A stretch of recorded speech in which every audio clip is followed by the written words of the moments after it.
ажлын хуудас нэгдээд соромзон чанарыг судлах гэж байна.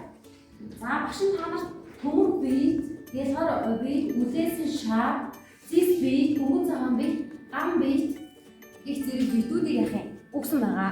За танах болохоор энэ утгыг үзэж байгаа шүү дээ. Тэгээд мөн юу гэсэн баа? Соромж өгсөн байгаа. За та нар ажлын уншаад дараагийн дагуу туршилтаа гүйцэтгэв.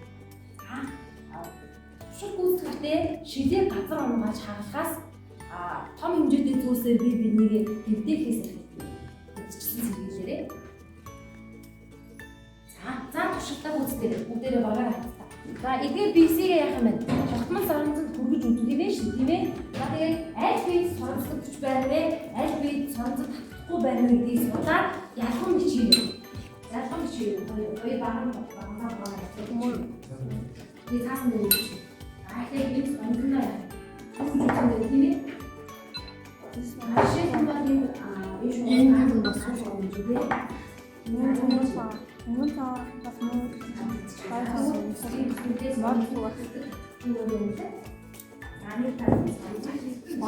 юу гэлгүүд бас шийдвэр.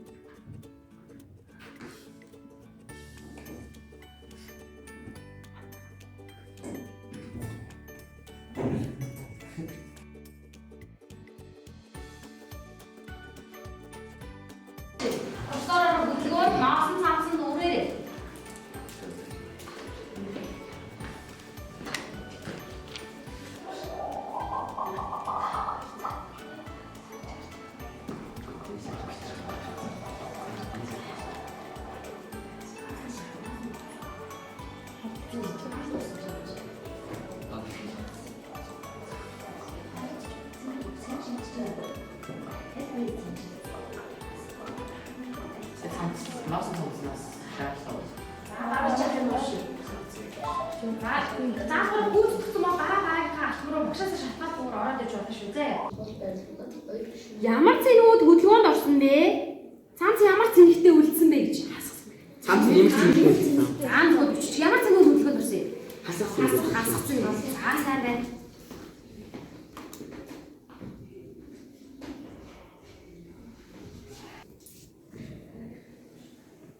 За дууссан дараагийн алхам ороо. Алхам 3.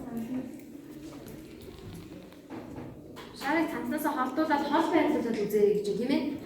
За үзээрэй. Шарыг цантнасаа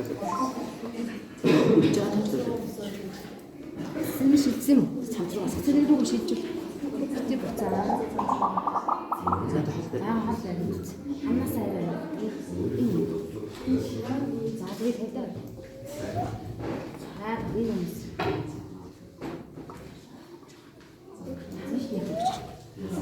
хасах тэлгүүд нь юм руугаа татдаг.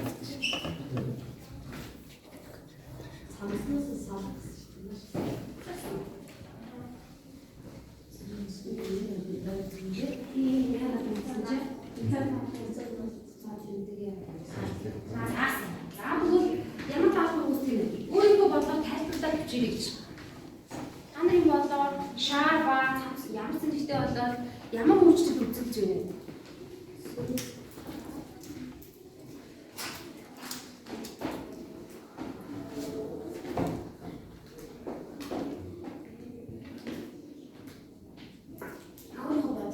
Өөрийнхөө бодлоор ütгч чинь заавалчгүй зүг байх албагүй те.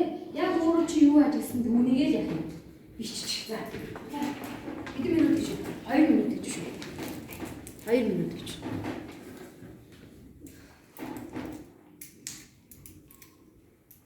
Шаар цамц хоёр яагаад гэсэн хоорондоо? Наалтаад байсан. Наалтны гэдэг чи яасан гэдэг нь татласан байж магадгүй юм тий багш. Юу хассан үү? Хоорондоо цэцэг байж магадгүй. За дууссан багийнхан дараагийнхаа дөрөв категорид ороо. Дуцах товчийг даа гэж тийм бөөрөгийг дуцах. За хоёр шаш амж аваад ойлсоо явах болсон. Нэг биш нэг.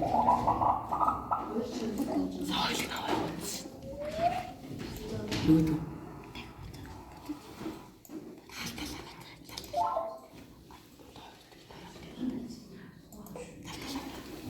Одоо хоёр ингэ.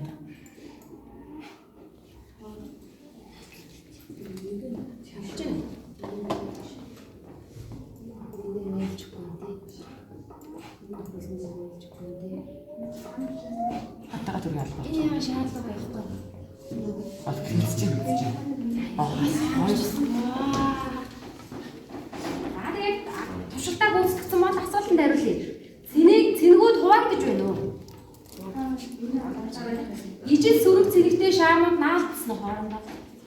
Ямар өөрчлөлт үзүүлсэн бэ? За одоо бүгдээрээ туршлын төгсөлтэй гаргая.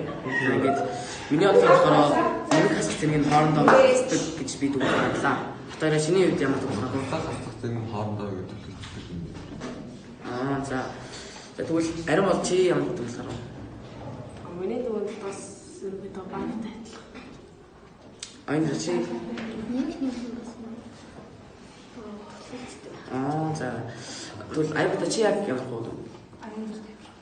За тэгвэл одоо бүгдээрээ дүгнэлтээ энэ дээр ингээд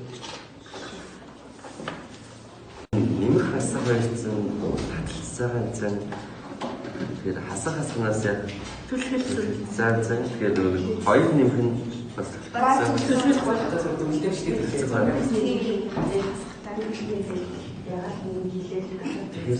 Саяны хичээлээр хасах нэмэх хоёр таталцсан.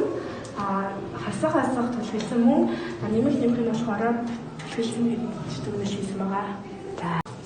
за ингээд манай нэгдүгээрийн саяны хийсэн ингээд туршилтын дүгнэлтээр манай баг 6-аар гарсан байгаа. За тэгээд манай багийн яг дүгнэлтийн дүгнэлт болохоор ингээд нэмэх хасах зэрэг нь болохоор хоорондоо таталцдаг. Харин нэмэх зэрэг нь болохоор төлөвлөсөн. Харин хасах зэрэг нь бас адилхан нэмэгтэйгээ адилхан төлөвлөцдөг байгаа. За баярлалаа.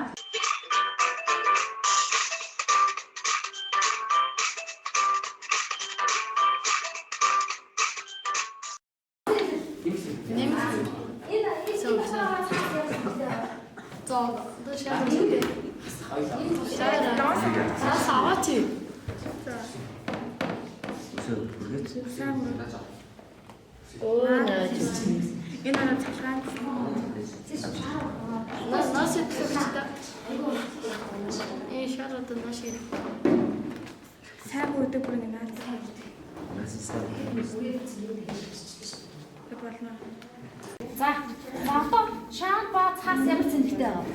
Аль нь нэмэх аль нь асах вэ? Шаан. Цаас.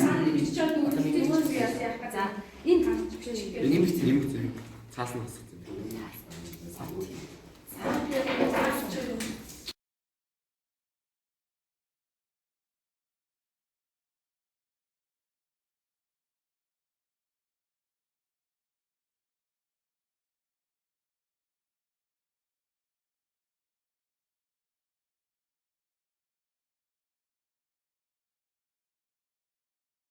Ялгаатай тал нь болохоор компьютер дээр загварчлал хийсэн бүхэн нөгөө загварчлал нь ингээд бодит байдал дээр хийсэн чинь тэр нь өөр байсан бүхэн дүгнэлт нь гэж хэлээ.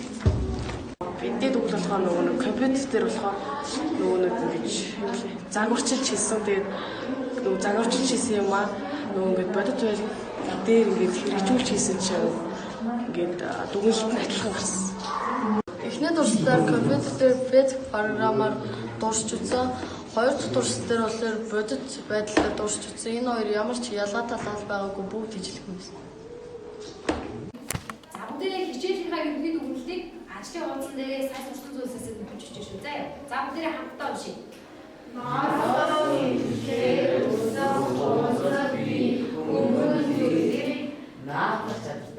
Дөнгөн зүйлийг наах өгшөө. Татах үгүй зүйлийг татах чадвартай болох. Үүнийг бид хасан байна.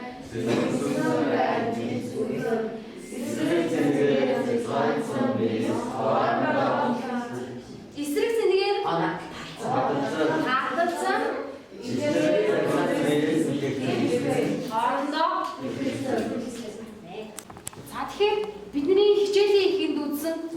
бид нэр ажиглаад юу гэж нэрлсэн лээ? Соромсолтой хойж магадгүй, эсвэл шуурга шуурсан аазуулсан байж магадгүй, эсвэл үрэлтээс болсон байж магадгүй гэж таамаг төвшүүлсэн тийм ээ.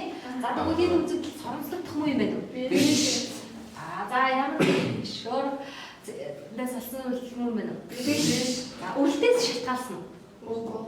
Үрэлтээс шалтгаалсан уу? Шалтгаалсан. Энэ үзэгдлийг юу гэж нэрлэхээр болсон бэ? Маш сайн. За хүүхдүүдээ энэ ямар үзэгдэл вэ? Аян цахилгаан. Та нар хизээ нэгэн цагт аян цахилгаан харж ирсэн үү? Харж ирсэн тийм ээ. Аян цахилгаан ямар үед үүсдэг вүлээ? Үйл их цугларсан. Ямар үйл их цуглархаар болдгийг? Хар их хэмжээний үйл цугларсан үед газарт аян гэдэг. За тэгвэл аян бол өнөөдрийн бидний үзэн цахилгаанч гэдэг үйл явцтай холбоотой буюу хамгийн том цахилгаанч үзэгдлийг аян гэж нэрлэж бас яг болно. За яагаад вэ гэхээр сая бид нар аливаа зүйлсийг үргэлжлүүлээд цэнийг яагаад гэсэн лээ? Шилжээд ялгараад гэсэн тий. Тэгэхээр маш их хар өвөл хуралдаад өвөл хоорондоо яд юм бэ?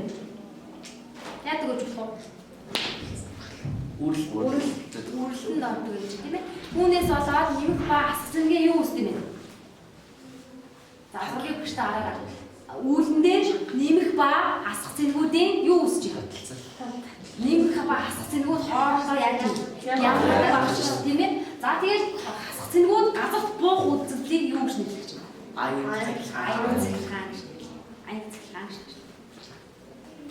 За тэгэхээр аягтаа цахилгаантай өдөр бүгдээрээ малчин айлуул яд үлээ нарны төлөө ураадаг тий. Бүр маш их аягтай өдөр байранд амьдардаг айлуул ч гэсэн яд. Буу уцаа унтраагаараа телевизээр унтраагаараа аяг буух магадaltaй шүү тийм ээ. Тэгэхээр чин бүгдээрээ аяг цахилгаантай ширүүн бороотой өдөр утас болон цахилгаан хэрэгслийнхаа хэрэглээг яах юм бэ? Хасгаж байвал хэрэгтэй юм байна шүү тийм ээ. Би их цахилгаан орны үүсгэн бол биднэрдээ чихүртэл аяг буух бай. Магадaltaй юм байна шүү. За хичээлд орсон хүмүүстээ баярлалаа.